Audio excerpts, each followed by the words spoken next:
स्वस्तिक चिन्ह के विकास क्रम में सबसे महत्वपूर्ण जो चरण है तृतीय चरण है। तृतीय चरण में उत्कीर्ण स्वस्तिक चिन्ह पर जो लेख हैं जिसका विभिन्न स्वरूप से विन्यास किया गया वह महत्वपूर्ण है, जिसके माध्यम से वह मंगलदायक आशीर्वचन को प्रस्तुत करती है।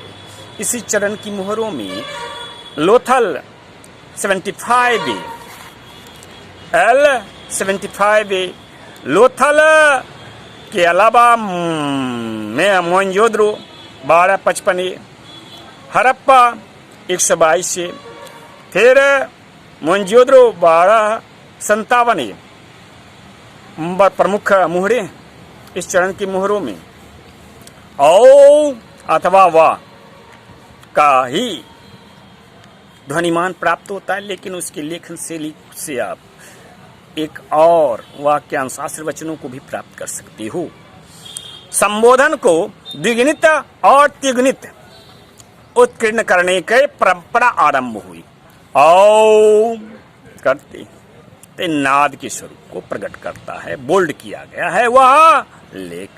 बहुत संभव है ओंकार वाचन की गुरुकुल परंपरा के साथ साथ शासन करना, करघा चलाना, जिससे संबोधनों का विन्यास इन स्वस्तिक मोहरों के माध्यम से किया गया है। तो ऐसे मोहरों के चारों कोनों पर आपको लघु वर्ग उत्कीर्ण प्राप्त होते हैं। किसी किसी मुहर के लघु वर्ग पर बिंदु भी उत्कीर्ण होते हैं जो आशीर्वचनों वाले मुहर हैं। इसे पकार, ये जो वर्गाकार हैं लघु वर्ग, उसको पकार या पिकार माननी चाहिए। अस्तु, ऐसे मुहर पर उत्कीर्ण संबोधन अबाप अथवा अबापी संबोधित कर सकते हो। इसे आप उलट कर ऊपर से नीचे उर्दू से मध्य तक आदि वाचन कीजिएगा तो पियाव प्यव भी संबोधित कर सकते हो। जैसे कि लोथल 75A मुहर आवा अथवा औ या वा शासन करना धातु पद है, ध्वनिमान एक साथ रखती। आपको पढ़ना है, 3 श्रेणी से पढ़ा जाता है आपके मुहर, या तो आप बाएं से दाएं पढ़िए, या ऊपर से नीचे पढ़िए, या फिर मध्य से, पूर्व काल से प्रचलित परंपरा के अनुसार मध्य से उर्दू के रूप में, क्योंकि पकार जो लघु वर्ग है वह बाद में उत्तीर्ण किया गया है। पूर्व परंपरा के अनुसार मध्य से ही आपको पठन करना पड़ेगा। तो इसका अनुवाद क्या होगा? इसका अनुवाद होगा शासन करना, चलाना, ये शासन चलाना, व्यवस्था चलाना, अथवा बुनाई, बुबाई, इस प्रकार से। तो मोहनजोदड़ो 1255 एवं हड़प्पा 122 से समान संबोधनों को प्रस्तुत करती है। अबाप अथवा पाओ, पाओ पाओ यानी अग्नि, चारों कोनों पर उसके पा 4 पा उत्कीर्ण है। पप का तात्पर्य ही होता है पितर, पप्पू, उसी का यह स्वरूप है पप्पू। यानी कि इसका अनुवाद क्या हुआ? बीज डालना, बुआई करना, हे पितर बीज डालो, बुआई करो। इसका तात्पर्य यह हुआ कि पितर शासन और बुवाई करे। यह सूर्य से संबंधित भी संभव है, क्योंकि सूर्य, सु का तात्पर्य होता है पैदा करना, सूर्य जो पैदा करता है सूर्य है, सूर्य पितर होता है, आदि पितर है। दूसरा मुहर है M 1257A, जो लेख पूर्व में प्रचलित परंपरा के अनुसार थी, उसमें बिंदी है प के ऊपर, तो वह हो गया अवापी, संबोधित कर सकती हूँ। यदि ऊपर से नीचे यदि इसको पढ़ें तो वह जो पी है और नीचे जो अवा है तो पी अवा, पयो यानी मेघ को प्रस्तुत करती है, अर्थबोध प्रदान करती है। अथवा पी यू व उकार, ये तीनों पीयू, पीयू का तात्पर्य होता है संस्कृत शब्दकोश में सूर्य, उल्लू, समय, समय का भी प्रतीक है आपकी स्वस्तिक चिन्ह, सोना, कौवा, ये संभव है। तो और इस प्रकार से आपके यह मंजोद्रो एम 1257 ए मुहर जो है आशीर्वचन वाली प्रथम स्पष्ट रूप से मुहर प्राप्त होती है। इसके चारों कोनों पर जो पा पापा है उसमें बिंदी है, तो वह क्या ये स्वरूप प्रकट करती है पी पी पी पी 4 बार। तो पी का तात्पर्य होता है फलना फूलना बढ़ना। तो इस प्रकार से यह जो आशीर्वचन है समग्र रूप में अर्थबोध प्रस्तुत करती है। फलो फूलो बढ़ो। मेघ से सूर्य, समय, सोना, धन संपदा और पशु पक्षियों के माध्यम से, और बुवाई करना। अवादी मानते हैं अवापी, पी पी पी पी अवापी अवा यानी कि बुवाई करो, बुनो और फलो फूलो बढ़ो। अब अगला मुहर है आपके L77A, बहुत महत्वपूर्ण है। जैसा कथा हमने शिव पुराण में सुना था, लिंग पे ही सर्वप्रथम आ उ अम्म उत्कीर्ण उस स्वरूप को प्रस्तुत करती है लोथल की 77A मुहर। स्पष्ट रूप से 2 मुहर आपको आकार औकार के आपके त्रिस्तरीय 3 चरण है, और उसके मध्य जो होती है तीसरा चरण, दूसरा 1 2 3 चौथा 3 चरण 4 चरण है, और उस 4 चरण का उल्लेख किया गया है, उत्कीर्ण किया गया। उसके मध्य जो स्वरूप प्राप्त होती है तो मकार का गौण स्वरूप प्राप्त होता है। इस प्रकार से ओम प्राप्त होता है। ओ बीच में मां आती है। शिव पुराण में आपके एक कथा प्रसंग है लिंग का, अग्नि स्तंभ का। उसके अनुसार आपके ब्रह्मा सृष्टि विस्तार के संकल्प के साथ कमलासन में थे, और तप के उपरांत प्रकट हुए श्री हरि विष्णु नारायण। तो श्री हरि विष्णु ने कहा कि वर मांगो। तो बोले कि आप कौन? तो मैं तुम्हारा पितर हूं, यानी कि मेरे नाभि कमल से तुम उत्पन्न हुए हो। तो ब्रह्मा कहते हैं कि आपका स्वरूप रंग अलग है, मेरा रंग अलग है, फिर आप हमारे पिता कैसे हो सकते हैं? आप मुझसे श्रेष्ठ कैसे हो सकते हैं? विवाद चल रहा था।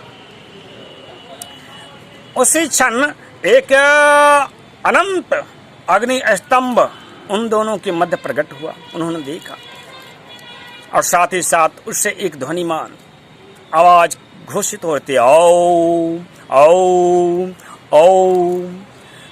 उस अग्नि स्तंभ को जो स्रोत है उसको जो प्राप्त कर लेगा वह हम दोनों में श्रेष्ठ होगा। ऐसा विचार करके ब्रह्मा और विष्णु नारायण और उसकी खोज में 2 भिन्न दिशाओं में गच्छन किए।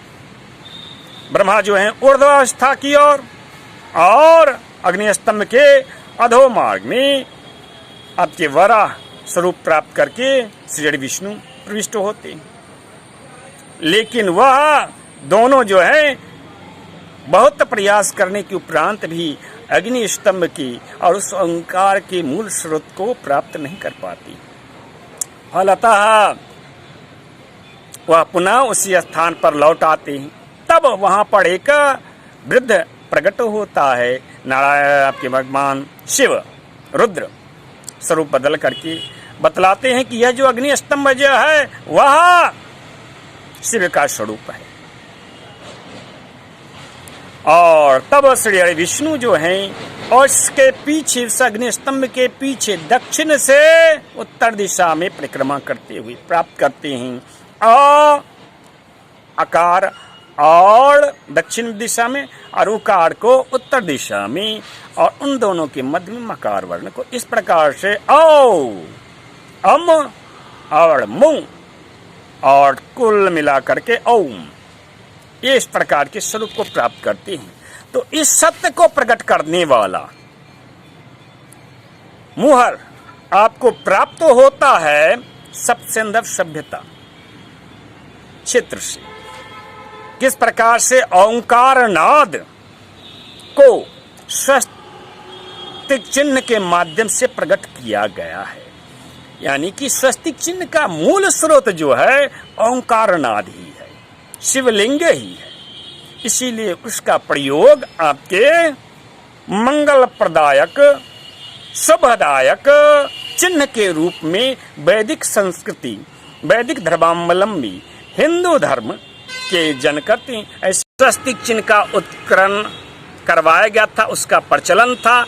इसमें भी आपके ओम नाद ओंकार का ही उत्करण करवाया जा रहा था, मगर उसका स्वरूप ये जो प्रचलित आधुनिक काल में प्रचलित जो स्वस्तिक चिन्ह है उसके निकट प्राप्त होता है।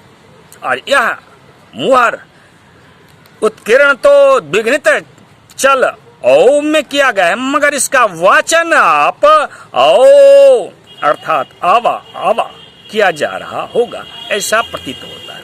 ऐसे मुहरों में H182, M77, Mohenjodaro 14A, Mohenjodaro Mehrgarh 14A, Mohenjodaro 339A और मोहनजोदड़ो 443A प्रमुख हैं। इसको आप आधुनिक जो स्वस्तिक चिन्ह है उसका आद्य स्वरूप मान सकते हैं। स्पष्ट रूप से यह ओड या ओड जाति का परिचायक भी संभव है, क्योंकि ओड ध्वनिमान को यह प्रकट करता है। M341 से मुहर जो है बरवा ब्राह्मण को, अग्नि को, अश्व का द्योतक संस्कृत शब्द है, उसको निरूपित करता है।